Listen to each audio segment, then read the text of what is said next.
Baik, Assalamualaikum warahmatullahi wabarakatuh. Kembali lagi di channel Guru Abad 21, Media Informasi dan Edukasi.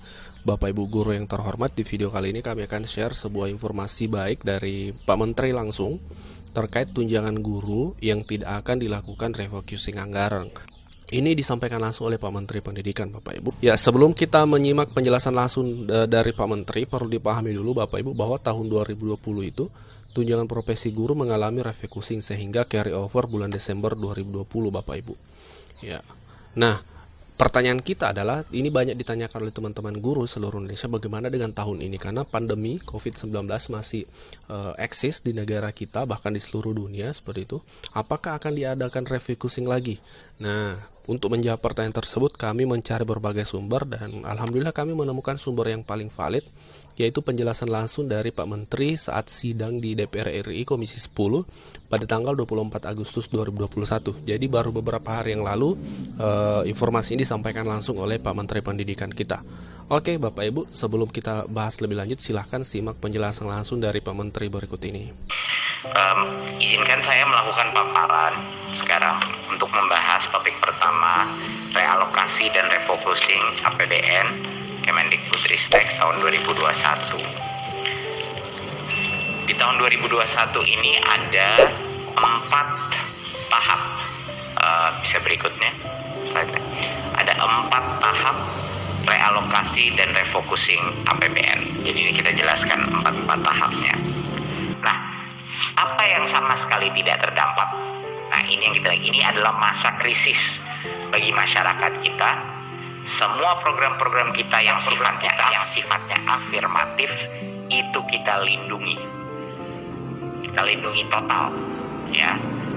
Dan untuk tahun ini PIP tetap saja 17,9 juta siswa dengan anggaran 9,6 T, tidak ada pemotongan sama sekali. KIP kuliah untuk memastikan nggak ada anak-anak kita yang kurang mampu harus putus sekolah, ya, itu dengan 1,1 juta mahasiswa dengan anggaran 9,4 T. Jadi PIP, KIP kuliah aman. Beasiswa afirmatif seperti beasiswa adik untuk 7.300 mahasiswa dengan anggaran 139 M itu tidak ada pemotongan sama sekali. Dan aneka tunjangan untuk 364.000 guru dengan anggaran 7,3 T itu tidak ada pemotongan sama sekali. Jadi kita ini kerja pagi, siang, malam untuk melindungi hal-hal yang dampak ekonominya sangat signifikan bagi ekosistem pendidikan kita, baik itu guru, murid dasar menengah, mahasiswa, maupun beasiswa afirmatif. Ini yang coba kita pertahankan sebaik mungkin, gitu. Nah, dari penjelasan tadi Bapak Ibu, perlu kita pahami bahwa ternyata Kemdikbud itu tetap memperjuangkan beberapa poin, ya, bukan hanya tunjangan guru, ya, tapi video ini kita fokus ke tunjangan guru. Salah satunya yang diperjuangkan adalah tunjangan guru itu seperti itu, sehingga tunjangan guru itu tidak terdampak refocusing. Dengan demikian maka tunjangan guru itu akan tetap full diterima oleh guru di tahun ini, insya Allah. Tidak ada lagi carry over seperti tahun 2020. Banyak daerah yang Desembernya itu dialihkan, dibayarkan di tahun 2021. Bahkan bukan hanya Desember, ada juga yang triwulan, ya. 3 bulan, 1 triwulan seperti itu. Ya. Dan perlu dipahami juga bukan hanya tunjangan guru yang tidak terdampak, Bapak Ibu. Ada 4 poin yang disampaikan dalam paparan tadi sebagai contoh, ya, yaitu PIP untuk 17,9 juta siswa. Jadi anak-anak kita tetap bisa menerima PIP, tidak ada refocusing anggaran. KIP kuliah juga, ini sangat membantu untuk anak-anak kita yang ingin kuliah seperti itu. Beasiswa adik, kemudian tunjangan untuk guru, tunjangan untuk 364.573 guru, ya, 364.573 guru. Itu anggarannya sekitar 7,3 T, Bapak Ibu. Itu tidak mengalami refocusing sehingga Bapak Ibu insya Allah di tahun ini Bapak Ibu tetap menerima tunjangan full seperti itu. Nah, silakan simak lebih lengkap lagi penjelasan dari Pak Menteri berikut ini saat sidang. Izinkan saya melakukan paparan sekarang untuk membahas topik pertama, realokasi dan refocusing APBN Kemendikbudristek tahun 2021. Di tahun 2021 ini ada 4 tahap. Bisa berikutnya slide-nya. Ada 4 tahap realokasi dan refocusing APBN. Jadi ini kita jelaskan 4 tahapnya. Untuk yang tahap pertama itu satu-satunya tahap di mana kita sebenarnya mendapatkan tambahan anggaran, tetapi kita masih harus merealokasi anggaran kita sebagian. Untuk tahap 2, 3, dan 4 itu semuanya adalah pemotongan, jadinya pengurangan daripada anggaran disebabkan karena pemerintah harus melakukan penghematan belanja KL untuk pandemi COVID-19. Jadi kami di pemerintah ini harus solider bahwa walaupun kita menerima pemotongan anggaran, kita punya satu kedaruratan yang harus dihandle sekarang, sehingga kami membantu keuangan negara untuk bisa mengalihkan dana tersebut. Yang refocusing tahap 1 ini kami menerima sebenarnya tambahan anggaran kuota itu sebesar 2,62 T, tapi Kemendikbudristek itu harus menanggung 500 M dari jumlah tersebut. Jadi yang dapat dari BA pun, dapat dari luar tambahan itu hanya 2,02 T, tapi Kemendikbudristek harus mengeluarkan dari anggarannya 500 M. Nah, yang ini kita lakukan dari efisiensi dari belanja barang, honor, meeting, perjalanan dinas, dan lain-lain. Untuk tahap 2 yang kita lakukan adalah karena ini semuanya untuk penghematan. Jadi di tahap 2, 271,58 M itu harus kita refocusing. Sama juga kita refocusingnya dari belanja pegawai, terutama dari tunjangan kinerja THR dan tunjangan kinerja gaji ke-13. Kita punya prinsip yang sangat sederhana sebenarnya di Kemendikbud. Kalau ada pemotongan, yang pertama harus dikorbankan adalah aktivitas internal kita untuk mencapai solusi. Tapi program prioritas kita harus dilindungi. Sebesar mungkin dilindungi.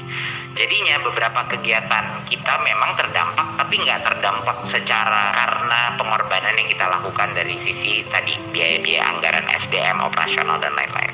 Jadi contohnya guru penggerak ya memang turun sedikit dari 36.000 ke 29.000 orang. Karena anggarannya turun dari 689 M ke 551 M. Itu contohnya. Itu udah kita nggak mau menerima lebih besar lagi penurunan dari situ. Ini contoh satu lagi program prioritas guru penggerak, sekolah penggerak. Nah, ini lumayan signifikan karena sasarannya turun dari 61.000 ke 23.000. Ini memang kita nggak bisa cari lagi anggaran karena ini memang program yang sangat intensif pendampingannya. Jadi ini signifikan, memang agak sedih, tapi ya nggak apa-apa karena kita bisa selalu mengakselerasi tahun berikutnya. Organisasi penggerak ya sasarannya itu tetap di 20.000 tapi anggarannya turun sehingga anggaran per proyeknya, per programnya itu turun cukup signifikan dari 320 M ke 209 M total anggarannya. Nah, Satuan Pendidikan Aman Bencana sasarannya tadi dari 1.530 menjadi 1.290 lembaga ya karena anggarannya turun. Di kebudayaan pun banyak yang terpukul, target desa pemajuan kebudayaan itu berkurang dari 359 desa ke 270 desa ya karena anggarannya cukup signifikan. Jadi ada beberapa program prioritas memang terdampak ya negatif, ada yang targetnya lumayan signifikan tapi tidak merusak akselerasi daripada program kita. Dan harapan kita adalah dengan tahun depan dan tahun berikutnya itu akan kita kompensasi pengurangan target ini dengan mengakselerasi lebih cepat. Nah, apa yang sama sekali tidak terdampak? Nah, ini adalah masa krisis bagi masyarakat kita. Semua program-program kita yang sifatnya afirmatif itu kita lindungi total, ya. Dan untuk tahun ini PIP tetap saja 17,9 juta siswa dengan anggaran 9,6 T, tidak ada pemotongan sama sekali. KIP kuliah untuk memastikan nggak ada anak-anak kita yang kurang mampu harus putus sekolah, ya. itu dengan 1,1 juta mahasiswa dengan anggaran 9,4 T. Jadi PIP, KIP kuliah aman. Beasiswa afirmatif seperti beasiswa adik untuk 7.300 mahasiswa dengan anggaran 139 M itu tidak ada pemotongan sama sekali. Dan aneka tunjangan untuk 364.000 guru dengan anggaran 7,3 T itu tidak ada pemotongan sama sekali. Jadi kita ini kerja pagi siang malam untuk melindungi hal-hal yang dampak ekonominya sangat signifikan bagi ekosistem pendidikan kita, baik itu guru, murid dasar menengah, mahasiswa maupun beasiswa afirmatif. Ini yang coba kita pertahankan sebaik mungkin gitu. Jadi kira-kira gitu dari sisi dampak daripada realokasi kita mencoba prioritas nomor 1 hal-hal yang sifatnya afirmatif untuk masyarakat yang paling tidak mampu, itu harus kita lindungi dulu. Baru program prioritas kita lindungi dulu.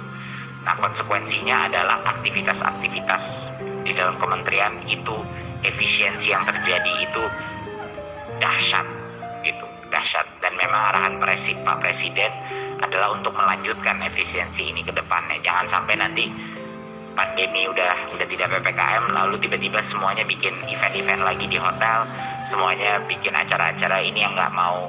Pak Presiden sudah menitipkan bahwa efisiensi ini harus kita jaga. Jadi ini merupakan suatu hal yang akan kita bawa ke depan.